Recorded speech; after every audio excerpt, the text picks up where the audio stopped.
documentary film about democracy in the nation's capital. Ah, okay. And first of all, what's your name? Gary Morey.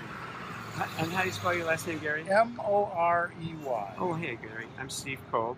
Hi, Pleasure to meet you. And you live in Nevada City, California? Nevada City, California. Yeah, Yes. yeah. So if I was to use the term taxation without representation with you, what would that mean to you?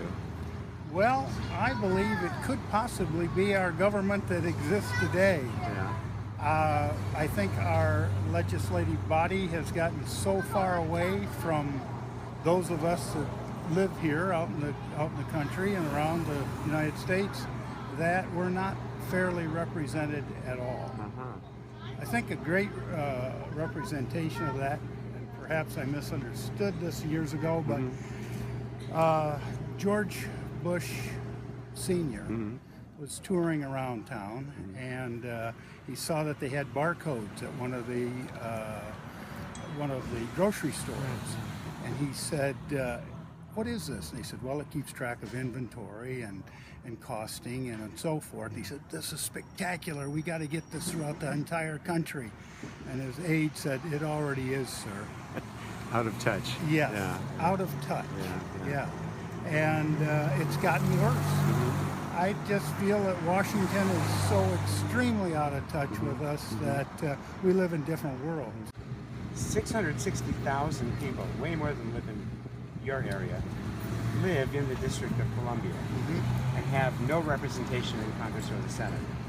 So whatever happens in D.C. happens as a result of the influence of outsiders who could use the district as their political platform, but we have no one we can vote out or vote in.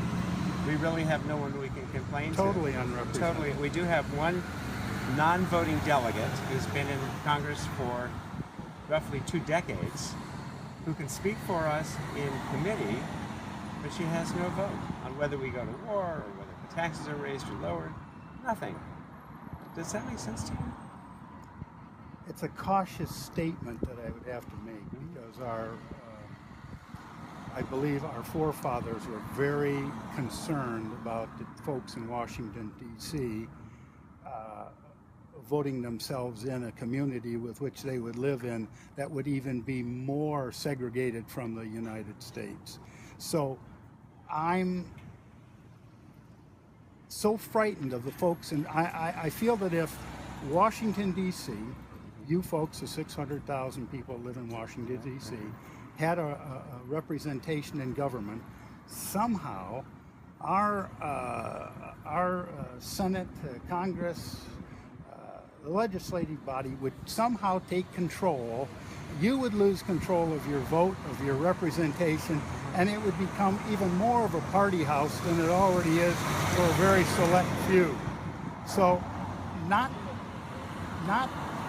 to your disadvantage, but because I trust the people in Washington so cautiously, I don't have any trust for them, I should say, that I'm very cautious to give more potential in their direction than they already have. I don't know what to say. Maybe you could live outside the Beltway and we could just ostracize everybody inside, and there could be 2 Washington D.C.s or something. But no, so I would have to say no. I think somehow they would wrestle that away from the people, and next thing we'd know, we'd all have to pay a $50 toll to cross the bridge.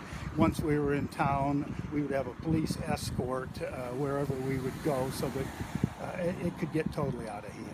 Well, what if, since you raised the specter, the District of Columbia under federal control was redefined as just the Capitol Mall, the White House, the Capitol, that section in the downtown grid that really represents where government is supposed to be done, and then let the rest of it be the state of New Columbia or something different, and have a congressman and 2 U.S. senators. It could work. That could work for you.